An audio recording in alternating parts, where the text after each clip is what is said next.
अस्सलाम वालेकुम वरहमतुल्लाहि वबरकातुहू। मैं एडवोकेट पप्पू खिलजी आज आप सबके बीच में हाजिर हुआ हूँ। आज मैंने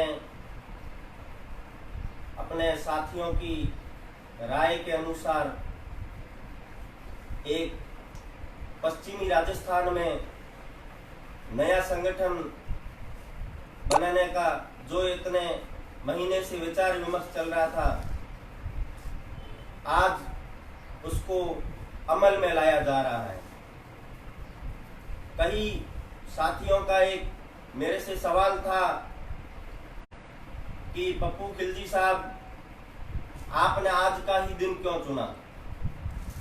सबसे पहली बात, आज जुम्मा है, आप सबको जुम्मा मुबारक। और आज ही के दिन ये इस्लामिक तारीख के अनुसार 29 मई 1453 को खिलाफत उस्मानिया के खलीफा सुल्तान महमद के ने कुस्तुनतुनिया फतेह करके हक का परचम बुलंद किया। और आज हम जो संगठन बना रहे हैं, आज हमने जो संगठन की तामीर रखी है, हम भी अपने हक के लिए ही इस संगठन की नींव रख रहे हैं। आज आपके सामने जो संगठन की नींव रखी जा रही है, उसका नाम आपके सामने हाजिर है। संगठन का नाम हमने आपके कहे अनुसार, सबकी राय के अनुसार मैंने संगठन का नाम रखा मजलिस ए हिंद। ये हिंद की मजलिस है। इस मजलिस के प्लेटफॉर्म पर हम सब मिलकर कौम की बेहतरी की बात करेंगे। कौम के बेहतर भविष्य के लिए हम इस प्लेटफॉर्म पर जितना हो सके उतना अच्छा करेंगे।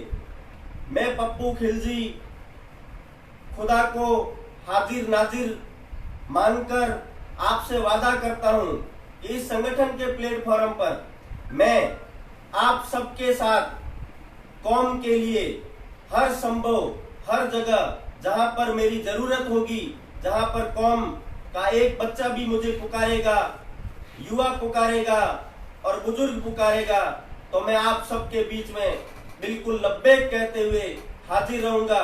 और मेरा एक शरीर में खून का एक कतरा भी जब तक मौजूद रहेगा, मैं कौम के लिए बिल्कुल आप सबके बीच में हाजिर रहूंगा। मैं आप सबको ये बताने चाहूंगा कि संगठन के मुख्य उद्देश्य क्या क्या होंगे, क्योंकि जब संगठन अस्तित्व में आता है तो संगठन का सबसे पहले उद्देश्य पूछा जाता है कि आप किस उद्देश्य से एक संगठन बना रहे हैं। तो मैं इस संगठन का पहला उद्देश्य आपके सामने रख रहा हूं कि सभी मुस्लिम भाइयों को एक प्लेटफॉर्म पे मैं देखना चाहता हूं। मेरा ये सपना है। हम अलग अलग फिरकों में बंटे हुए हैं, अलग अलग मसलकों में बिल्कुल बंटे हुए हैं, छोटे छोटे बहुत संगठन हैं, मगर हम सब जब हमें हमारी कौम को जरूरत होती है तो हम सब एक प्लेटफॉर्म पर कभी भी हाजिर नहीं हुए। मैं चाहता हूं राजनेता हो या फिर सामाजिक संगठन हो, कोई भी हो, हम सब मिलकर कौम के लिए, कौम पर हो रहे जुल्म के खिलाफ बोलेंगे। हम कौम की बेहतरी के लिए आवाज उठाएंगे।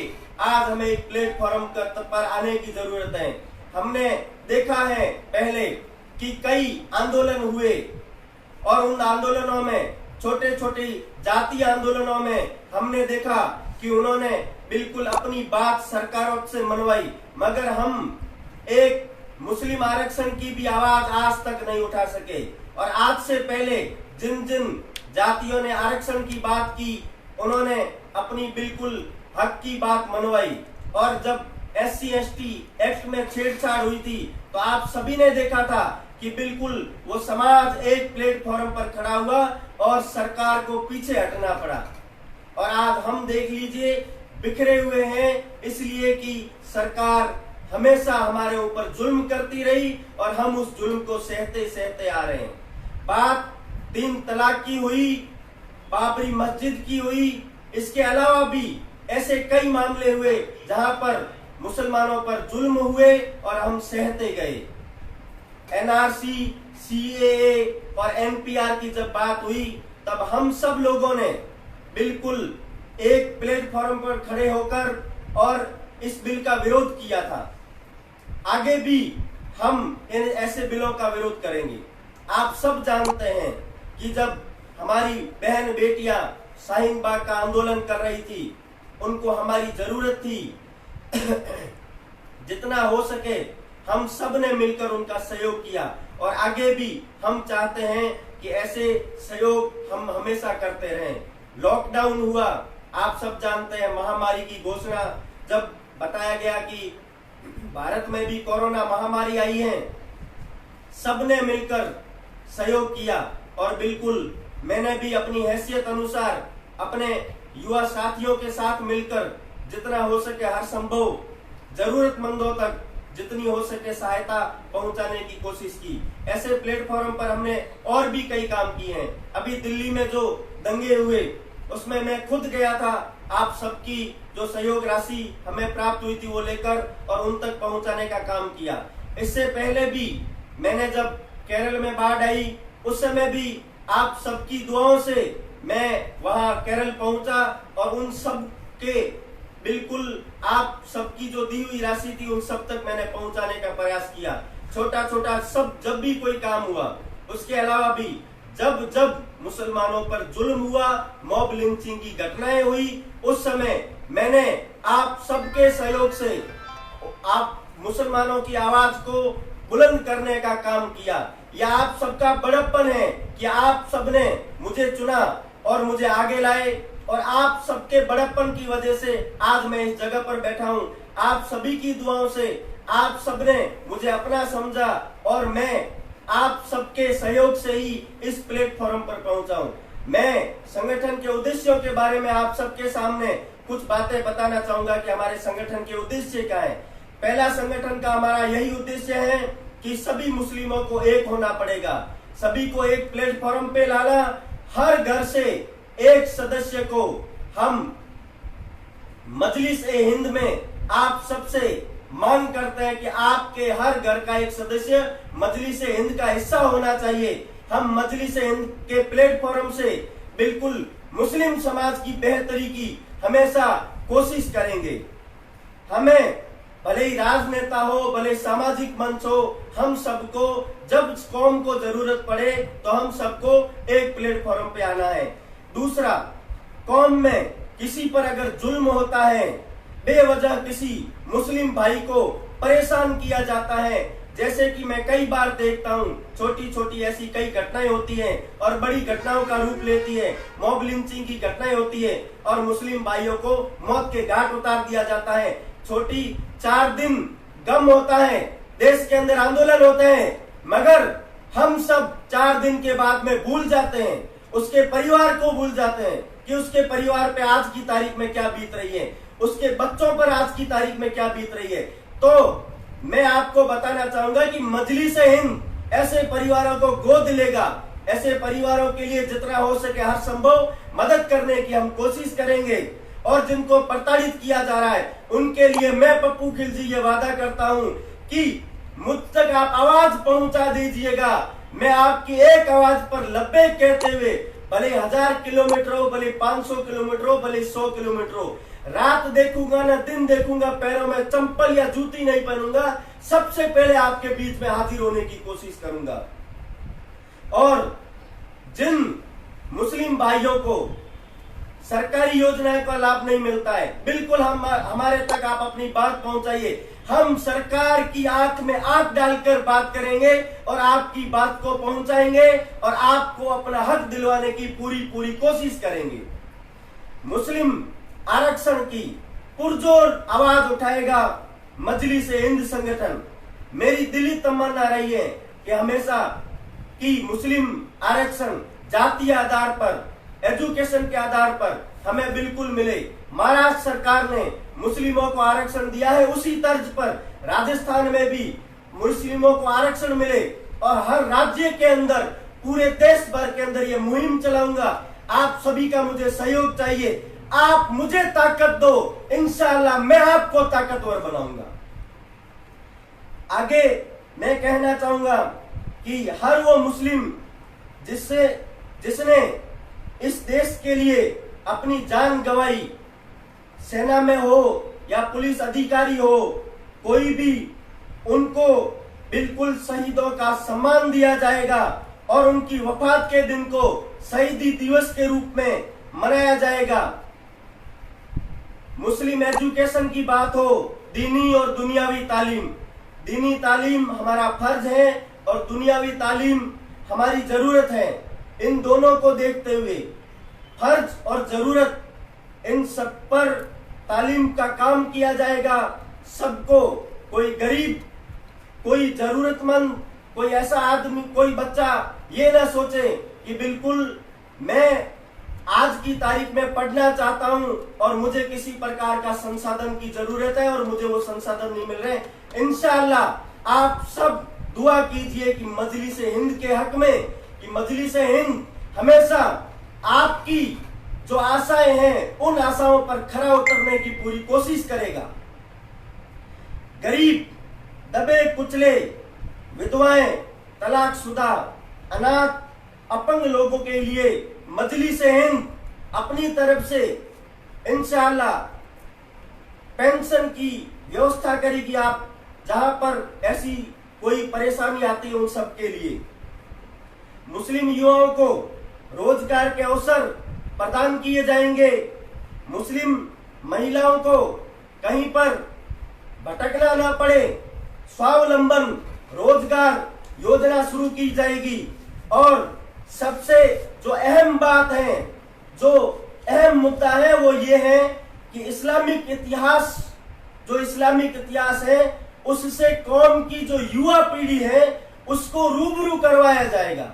जो आज की तारीख में आज की युवा पीढ़ी है जिसको इस्लामिक इतिहास के बारे में मालूम ना होगा, तो उनको उस अपनी हमारी कौम के युवा पीढ़ी को बिल्कुल इस्लामिक इतिहास से रूबरू करवाया जाएगा।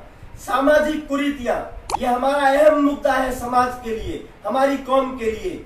मृत्यु बोझ, फिजूल खर्ची, दहेज प्रथा और जो शाही शादियां जहां पर बिल्कुल फालतू और फिजूल खर्चा होता है, इन सब पर रोक लगाने के लिए मजलिस-ए हिंद बिल्कुल पूरा प्रयास करेगी और हम सब मिलकर इस मुहिम को आगे तक लेके जाएंगे और इंशाअल्लाह हम इसमें कामयाबी भी हासिल करेंगे। आप सब लोगों की दुआओं की जरूरत है। नशावर्ती के खिलाफ हमारी कौम के युवा आजकल नशावर्ती में भी कई जगह मैं देखता हूं कि लिप्त होने लगे हैं। उन सबको नशावर्ती जाऊंगा आपको कि पहले भी ऐसा हुआ और मैंने हमेशा आवाज उठाई नबी पाक के खिलाफ।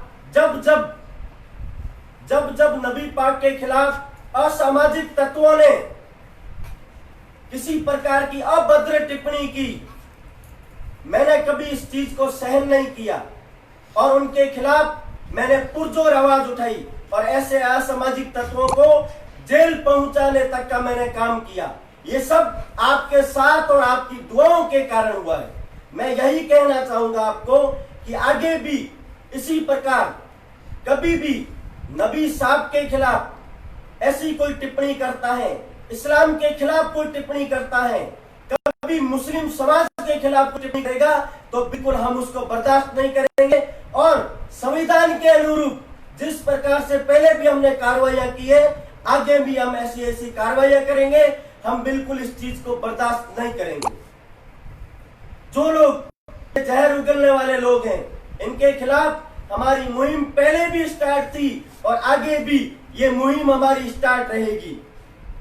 संगठन द्वारा हर जिले में मुस्लिम हॉस्टल, मुस्लिम मुसाफिर खाना की जमीन उपलब्ध करवाने के लिए सरकार से आग्रह किया जाएगा। सरकार नहीं मानेगी तो सरकार को बिल्कुल हम ज्ञापन देके, आंदोलन करके घेराव करके और सरकार को झुकाकर बिल्कुल हर जिले के अंदर मुस्लिम हॉस्टल और मुस्लिम मुसाफिर खाना लाने का आपके लिए पूरा पूरा प्रयास करेंगे। उनकी बिल्डिंग तामीर करवाना और जमीन आवंटन करवाना।